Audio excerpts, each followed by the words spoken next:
আজকে আপনাদের সঙ্গে একদম অন্যরকম ভাবে পুলি পিঠা বানিয়ে দেখাবো। এইভাবে একবার পুলি পিঠা বানিয়ে খেয়ে দেখুন, দেখবেন স্বাদ মুখে লেগে থাকবে। আমার মা ঠাকুমা তারা এইরকম ভাবে পুলি পিঠা তৈরি করত, অনেকক্ষণ সময় পর্যন্ত নরম তুলতুলে থাকতো। তো আজকে আপনাদের সঙ্গে ভাবলাম এই রেসিপিটাই শেয়ার করি। পুরো ভিডিওটা দেখবেন। ভিডিওটি ভালো লাগলে লাইক, শেয়ার, সাবস্ক্রাইব করে আমার পাশে থাকবেন। তো চলুন বন্ধুরা, এই পিঠাগুলো কিভাবে তৈরি করেছি দেখে নেওয়া যাক। প্রথমে দেখুন, চুলার মধ্যে একটা কড়াই বসিয়ে দিলাম। একটা গ্লাস দিয়ে দিচ্ছি 1 গ্লাস জল। স্বাদ বুঝে নুনটা দিয়ে দিলাম, প্রায় 1 টিস্পুনের মতো এখানে নুন দিয়ে দিয়েছি। এখন এই জলটাকে খুব ভালো করে দেখুন বলক তুলে নিলাম। এখন একটা মেজারিং কাপ মেপে দিয়ে দিচ্ছি 1 কাপ চালের গুঁড়ো। এখানে আমি আতপ চালের গুঁড়োটা ব্যবহার করেছি। খুব ভালো করে এই জলটার সঙ্গে চালের গুঁড়োটা মিশিয়ে নিতে হবে। আর তখন আপনারা গ্যাসের ফ্লেমটা একদম লোতে রেখে ভালো করে মিশিয়ে নেবেন। দেখুন ভালো করে মিশিয়ে নিলাম। এখন এই চালের গুঁড়োটাকে ঢাকা দিয়ে রেখে দেব প্রায় 5 থেকে 6 মিনিটের জন্য। আর তখন গ্যাসের ফ্লেমটা অফ করে দেব।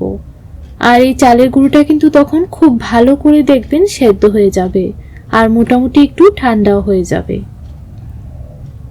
তো ভালো করে মিশিয়ে নিলাম। দেখুন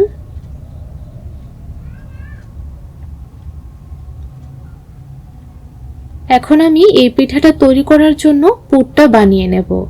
তার জন্য চুলার মধ্যে একটা ফ্রাই প্যান বসিয়ে দিলাম আর এখানে কিছু নারকেল কোড়া নিয়ে নিলাম। এখন দিয়ে দিচ্ছি প্রায় 4 কাপ মেপে 1 কাপের মতো খেজুরের গুড়ের লালি। আপনারা চাইলে খেজুরের গুড় দিয়েও কিন্তু এই পুরটা তৈরি করে নিতে পারবেন। লালিটা দিয়ে তৈরি করলে দেখবেন খেতে আরো বেশি ভালো লাগবে। এখন ফ্লেভারের জন্য দিয়ে দেব সামান্য একটু এলাচের গুঁড়ো। এলাচের গুঁড়োটা দেবেন, তাহলে দেখবেন এই নারকেলের পুরটা খেতে খুব ভালো লাগবে। সামান্য একটু দিয়ে দিলাম। এখন ভালোভাবে নাড়াচাড়া করে মিশিয়ে নেব।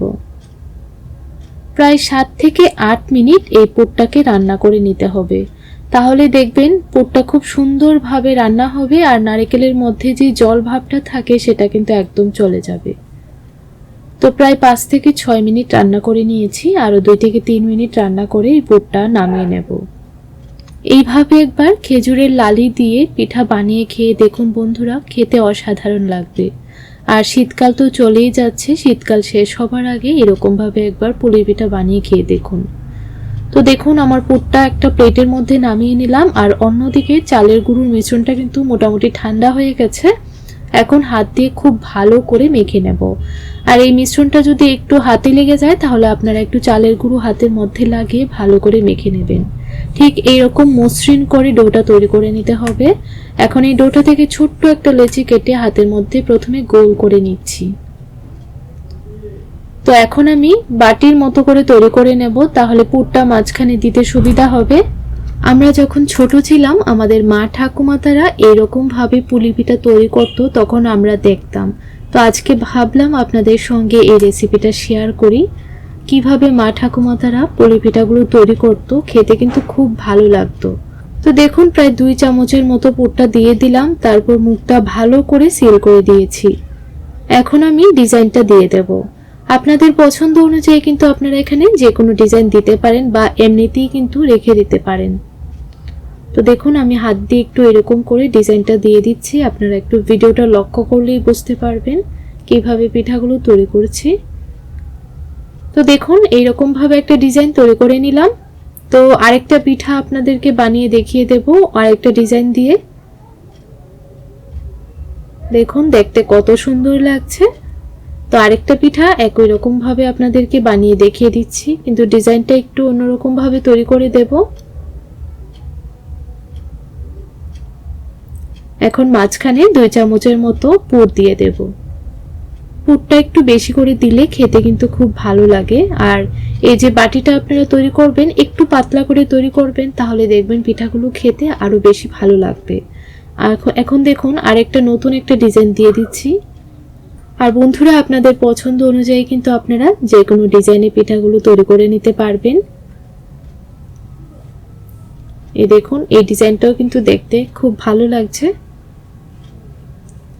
তো এই রকম ভাবে সবগুলো পিঠাই তৈরি করে নেব। আর এই পিঠাগুলো তৈরি করা কিন্তু ভীষণ সহজ, একদম অল্প সময়ের মধ্যেই তৈরি হয়ে যায়। দেখুন এক এক করে সবগুলো পিঠা বানিয়ে নিলাম আর এরকম একটা ছিদ্রওয়ালা থালার উপর নিয়ে নিলাম। এই পিঠাগুলোকে ভাপিয়ে নেব। এখন একটা বাটির মধ্যে পরিমাণ মতো জল মোটামুটি হালকা গরম করে নিয়েছি। আর সবগুলো পিঠা একসঙ্গে ভাপানো যাবে না, তাই দুই ব্যাচে আমি পিঠাগুলো ভাপিয়ে নিচ্ছি।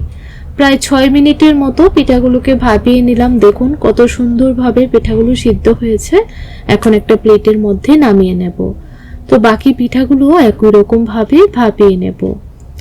আর এই পিঠাগুলো সেদ্ধ হতে কিন্তু খুব বেশি সময় প্রয়োজন হয় না, প্রায় 5 থেকে 6 মিনিট গ্যাসের ফ্লেমটা মিডিয়ামে রেখে ভাপিয়ে নিলেই কিন্তু সেদ্ধ হয়ে যায়। তো বন্ধুরা, আপনাদের কাছে এই রেসিপিটা কেমন লাগলো কমেন্ট করে জানাবেন। ভিডিওটা দেখে যদি একটু উপকৃত হয়ে থাকেন তাহলে লাইক, শেয়ার, সাবস্ক্রাইব করে আমার পাশে থাকবেন। তো দেখুন পরের ব্যাচের পিঠাগুলো একই রকম ভাবে ভাপিয়ে একটা প্লেটের মধ্যে নামিয়ে নিলাম। দেখতে কিন্তু খুব ভালো লাগছে, খেতেও ভীষণ সুস্বাদু হয়। আপনারা বাড়িতে একদিন হলেও বানিয়ে খাবেন, খেয়ে কেমন লাগলো কমেন্ট করে জানাবেন। তাহলে আজ এই পর্যন্তই, দেখা হবে পরের ভিডিওতে। ততক্ষণ আপনারা ভালো থাকবেন, সুস্থ থাকবেন।